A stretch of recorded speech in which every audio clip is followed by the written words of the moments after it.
story, strange but true, that I would like to share with you. I set the stage to begin my show in Athens, Greece, so long ago. Now let me take you back in time, when I, the queen, was in my prime. I ruled Athens and was top in command. I governed my people with a firm, steady hand. In just 4 days, I had a celebration. Throughout this great city, the excitement grew. A huge feast had been proposed, entertainment too. Though these arrangements were made at feverish rate, but the business of governing could not wait. A man named Aegas burst into the room. His face was furrowed with worry and gloom. His daughter Hermia felt the strain. She knew her father was there to complain. A young lad, Lysander, followed behind. Passionate but love thoughts enveloped his mind. He cherished dear Hermia, that was clear. So did Demetrius, who brought the rear. Aegas bowed low to me and confided, My daughter will marry the one I decided. Demetrius is the mate I choose.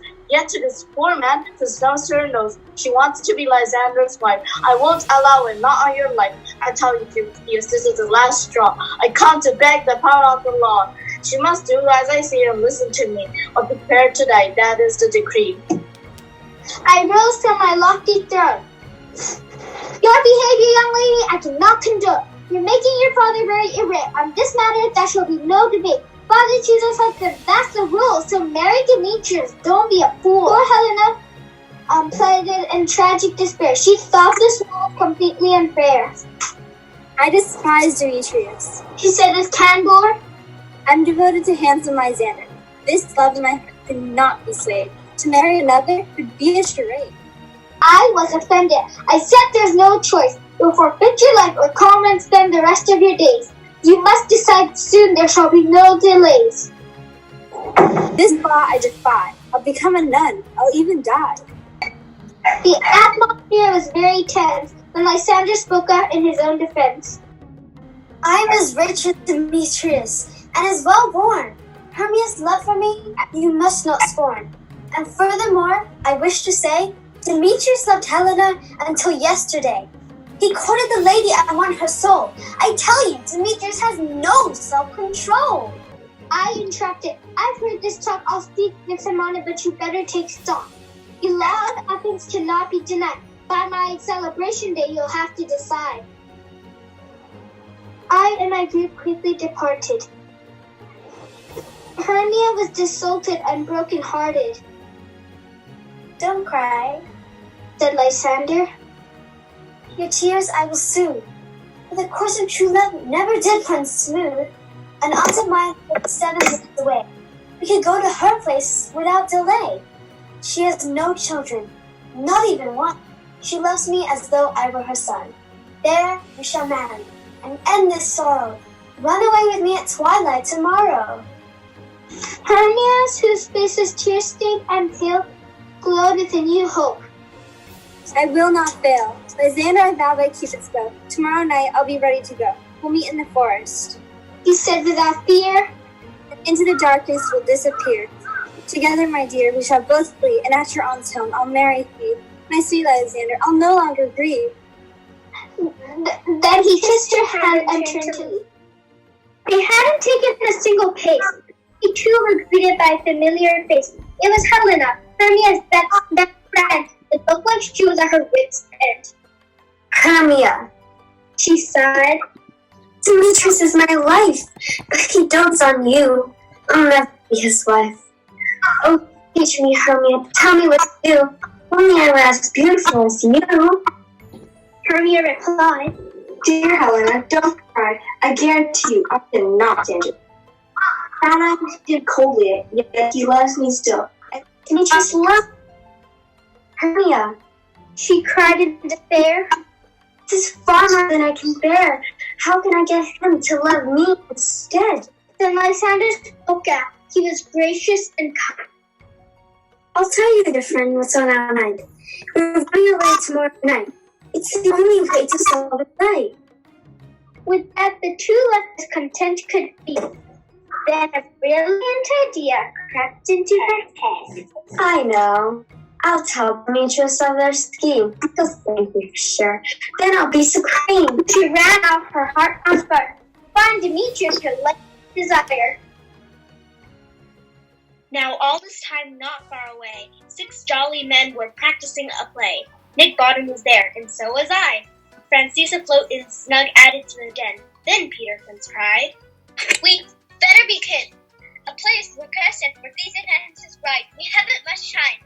Peter Quince cried. "The wedding is soon, so we'll have to act fast. Now listen up as I read out the name of the cast.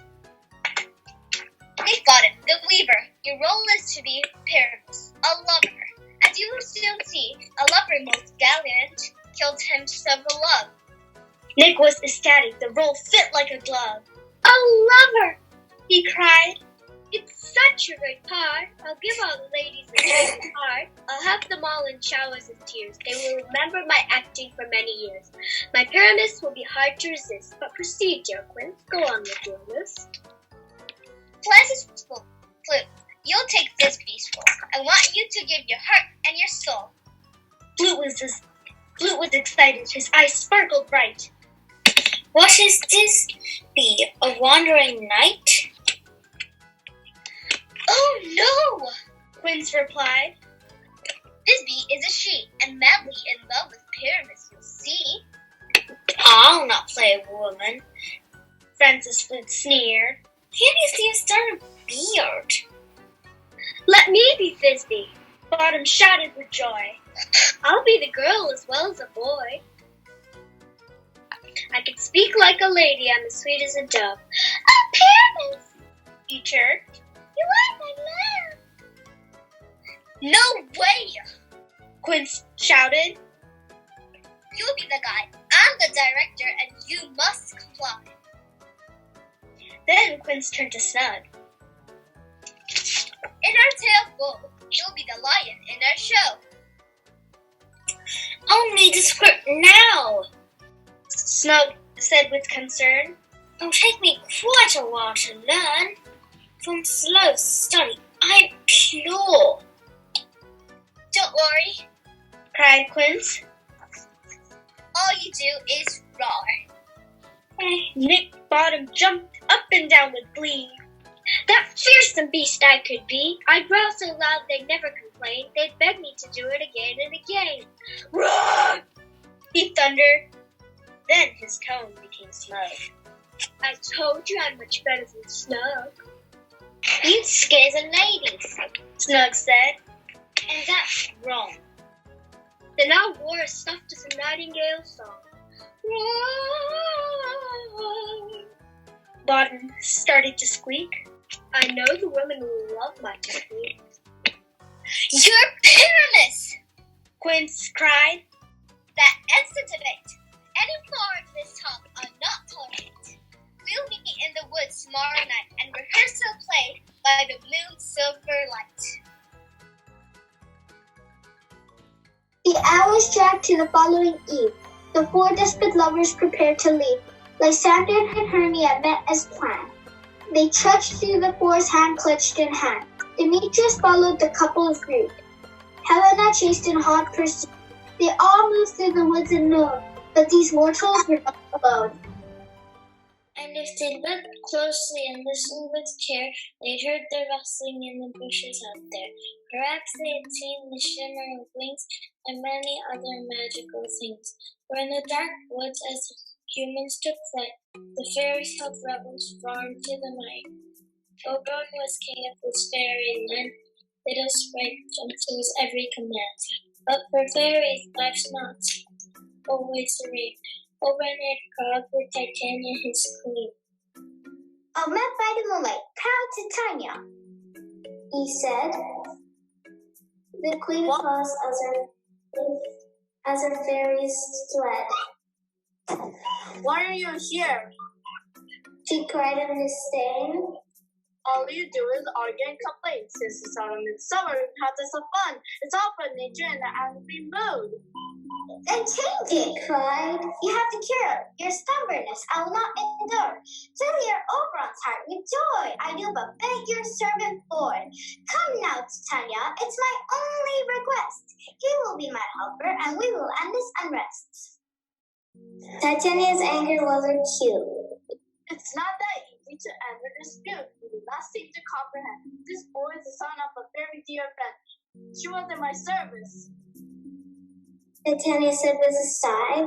But alas, he was human and had to die. I promised her I'd raise her son, and I won't give him to anyone. The fairyland bar is not the child of me. Come hide through my elves, or we shall flee. Then Titania left with her fairy love. I'll get my revenge, Oberon thought. but I'll need some help to change my bad luck. So he called for a sprite, a fairy named Puck. Robin Goodfellow was Puck's real name, and the world of magic we have magic claims. For Puck was always playing jokes on all the unsuspecting folks.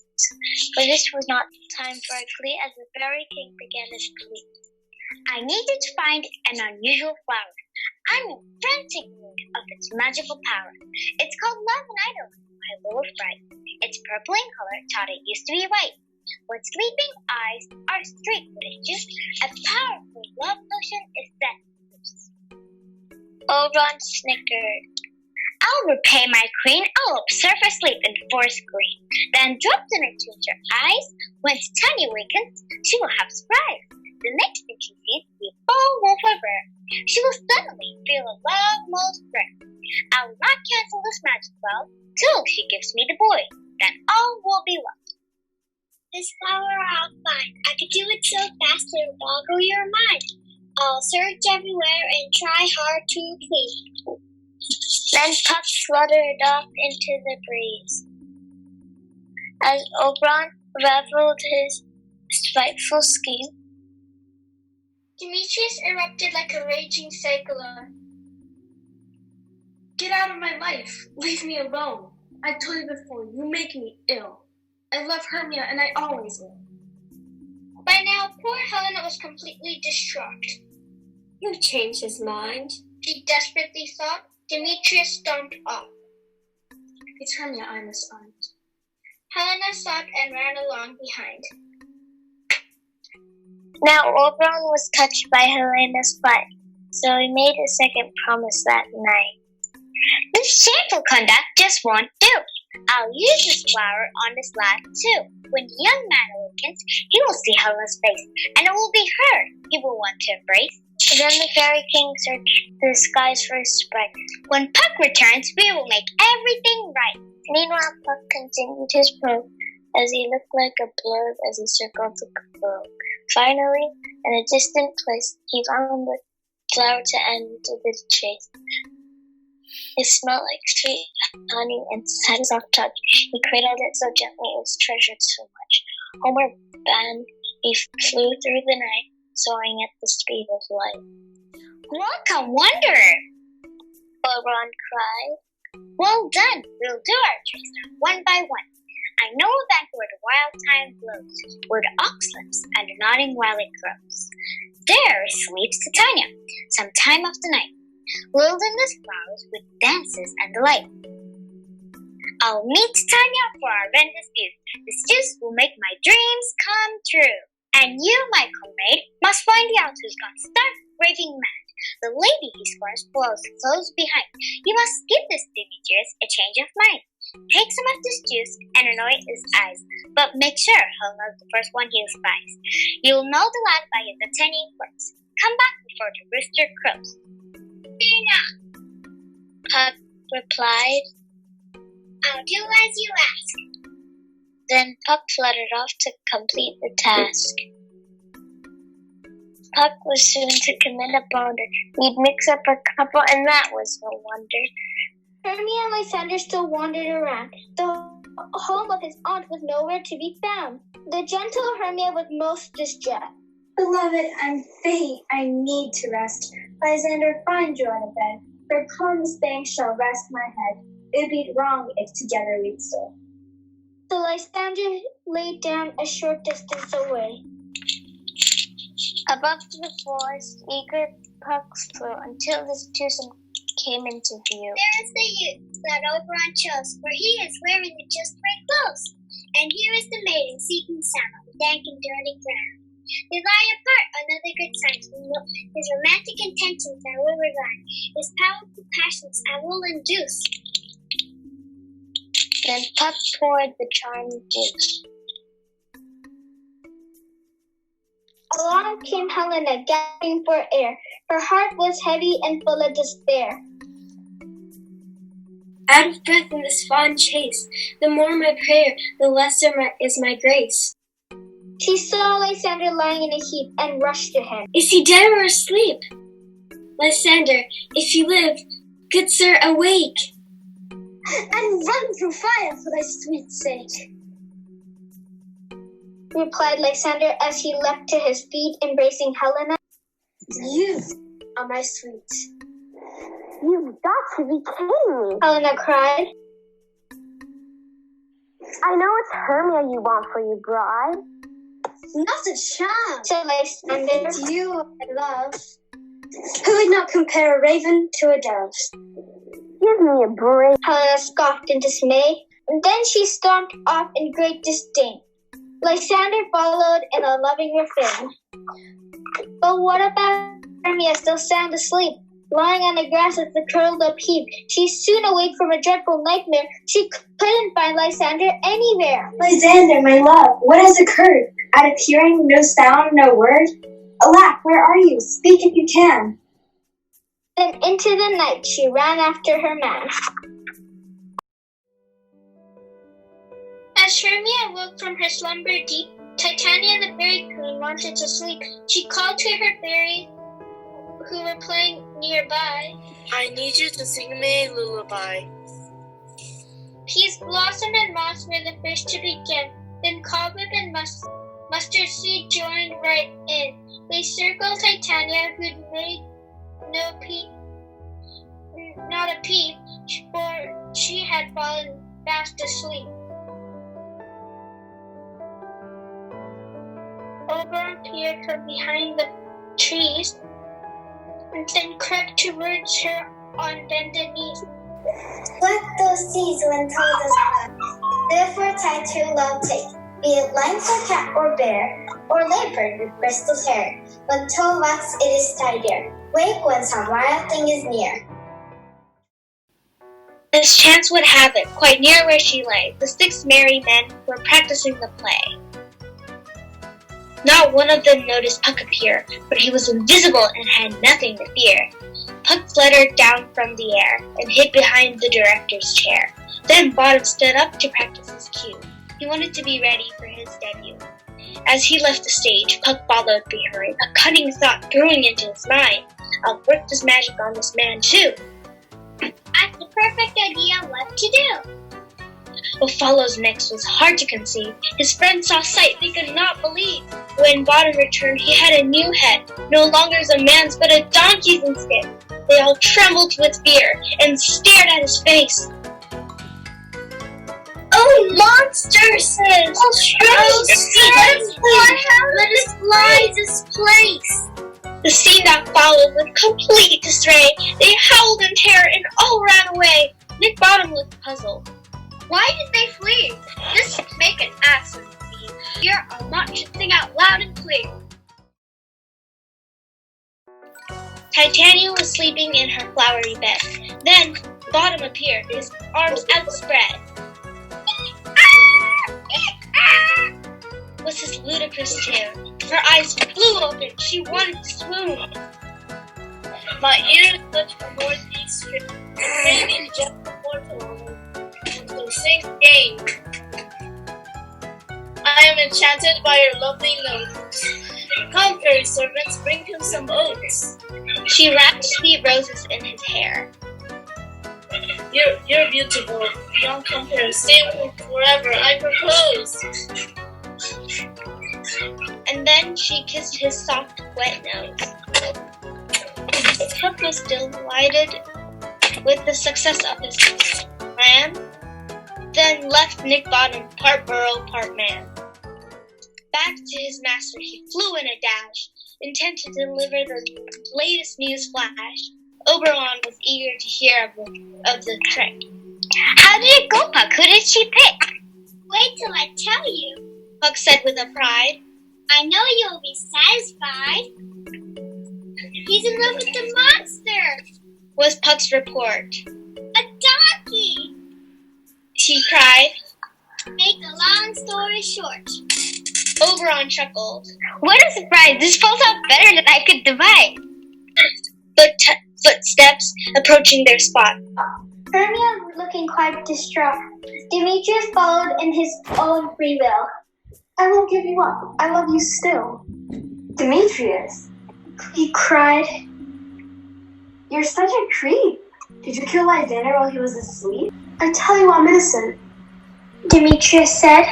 I'm sure Lysander is not dead. Why do you scold me so severely? My only fault is to love you dearly. Demetrius, I know you speak in jest. Hermia kept running. He lay down to rest. Oberon watched the scene in dismay and looked at Demetrius in a worried way. Did you squeeze the juice into his eyes? Tell me, Puck, and I want no lies. I remember the woman, Puck was alarmed. but that is not the man I charmed. Puck, oh Puck, this isn't right. You chose the wrong man, you silly sprite. Fly like the wind, be Helena's glide. Entice her back here by this man's side. Go quickly, Puck, and fix this mistake. I'll use this flower to cure this heartache. Oberon advanced and held out the bloom. Demetrius inhaled its enchanting perfume, while the fragrant potion shrouded his mind. Puck came with Helena behind. Oh, Captain, your wishes I did execute.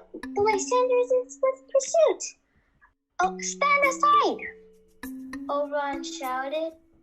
This noise they make will cause Demetrius to awake. Then, Puck grinned. 2-1 and the sport had just begun. Shall we their fond passion see? Lord, what fools these mortals be! As Oberon and Puck quickly withdrew, Lysander and Helena rushed into view. Helena, Cried Lysander. I worship you so. You mock me. He yelled. I told you to go. And Demetrius awoke. Oh, Helena divine, tell me you love me. Give me a sign. And both the men dropped to their knees and cried together. Marry me, please. Helena couldn't believe her ears. A pal to hear their taunting jeers. The two of you are acting absurd. In fact, abnormal is the word. Demetrius cried. I'll restart my life. I must have Helena for my wife. Lysander countered. It's me she adores. Her love for me is greater than yours. I'll prove it with the blade of my sword. This was a chance that could not be ignored. Helena watched with sheer disgust. None of them had won her trust. Oh, spite, I see you all are bent to set against me for your merriment. If you are men, as men you are in show, you will not use a gentle lady as so. Now all of this caused quite a hullabaloo. Hermia stumbled in her clothes askew. Her eyes were still wet, her head hung low. To lose Lysander had been a real blow. Then out of the blue, she heard his voice. She wasn't aware of his new love choice. Why did you go? Behold, it's the ugly old crow. Hermia could hardly believe her ears. This was beyond her wildest fears. Is this a dream? It can't be. Lysander sneered. It's Helena for me. Helena's heart and mind were in a blur. She thought they all made fun of her. She turned on Hermia with passion leap. This game you play is really cheap. Injurious Hermia, I do contend. You join these men and scorn your poor friend. Hermia was shocked. You are the thief. Your accusation defines me. Lysander is mine, and you stole him by night. You cankerboss and you parasite. She lunged at Helena. You painted maypole. The whole situation was soon out of control. Now Oberon looked on and saw his bad luck. You must stop this brawling, He told little Puck. This is your mess, so make everything right. Hurry now, Puck, overcast the night. The sprite obeyed his master's bid, and in the forest he quickly hid. He poured the juice as told to do in Lysander's eyes, and off he flew.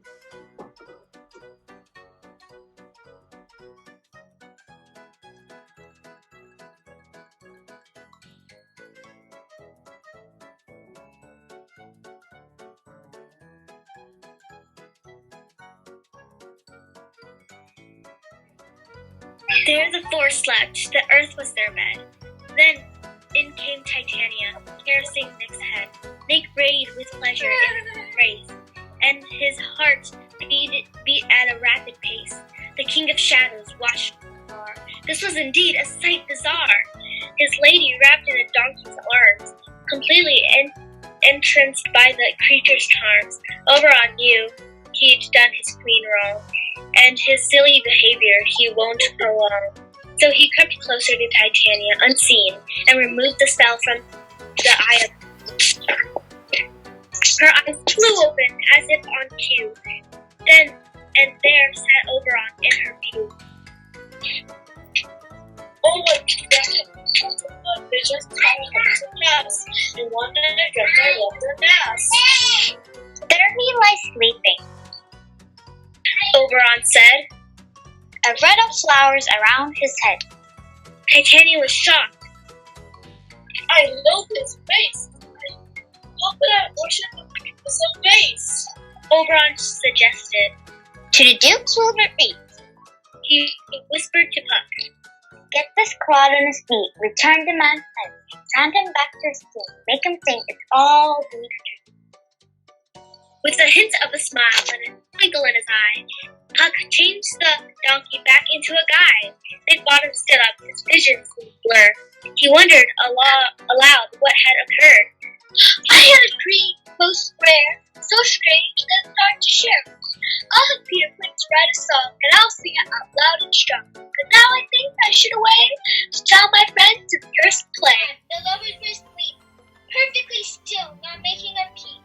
At dawn there entered in the gleam. They blew their trumpets loud and clear. The couple leapt to their feet, pale with fear. Weren't you just I demanded. I'd like to know, weren't you just rivals a short while ago? I beseech your grace. I'm amazed at what took place. It was with Hermia I ran away with. For the law of Athens we would not obey. In a dream I loved Helena, but not anymore. Hermia's mine as she was before. Then Demetrius spoke up, just as confused. My love for Hermia has melted like snow. It is to Helena my heart has fallen. I smiled. I decree, instead of one celebration, we'll have 3. Later, when the vows were done, there was singing, dancing, and lots of fun. And now for play we must, to celebrate our celebration day. I'm told it's a tragical myth. We should enjoy it for what it's worth. On the prologue, Peter Quince cried. We don't want the ladies horrified, so I'll tell you the story blow by blow. What is this, a one-man show? This is the silliest stuff I can recall. Oh look, here comes the wall. This play, I said, it doth bell. Once now by name present a wall. And such a wall as I would have you think has a chink or a hole in it. Pyramus and Thisbe, the lovers in our play, whisper through me every day. Pyramus entered. Oh, sweet, lovely wall, show me the opening so small. I helped up the finger to make the crack. Thanks, courteous wall. Will Thisbe come back? Then Thisbe arrived. Oh, wall, hear my rhymes. My cherry lips have often kissed thy stones. I see a voice. Pyramus peered through the hole. Run away with me, Thisbe, you are my soul, and Ninny's too will meet straight away. I'll come to you, Pyramus, without delay. A lion roared, she cried in fear. Pyramus, save me! Thisbe said. Her scarf flew off as she quickly fled. The lion grabbed it in his paws and ripped it in his bloody jaws. He roared again, shook his tail, then dropped the cloth and lumbered away. Pyramus arrived and saw the shred. Oh, my Thisbe, you can't be dead. What's stained with blood? He cried in pain. Oh, dainty duck, come back again. My life is over. I'll end it here. He drew his sword, I'm so distressed. then thrust it deeply into his chest. I'm dying. I'm dying. He cried out loud. My full 7. Pyramus said. He collapsed on the ground and moaned. I'm dead. Thisbe returned and let out a scream. She staggered back. I like it. Is this a dream? Asleep, my love? What? Dead, my dove? These lily lips, this cherry nose, these yellow cheeks, no longer rose, are gone, are gone. His sword is drawn. Come, trusty blade, my breast imbrue. And farewell, friends. Adieu, adieu.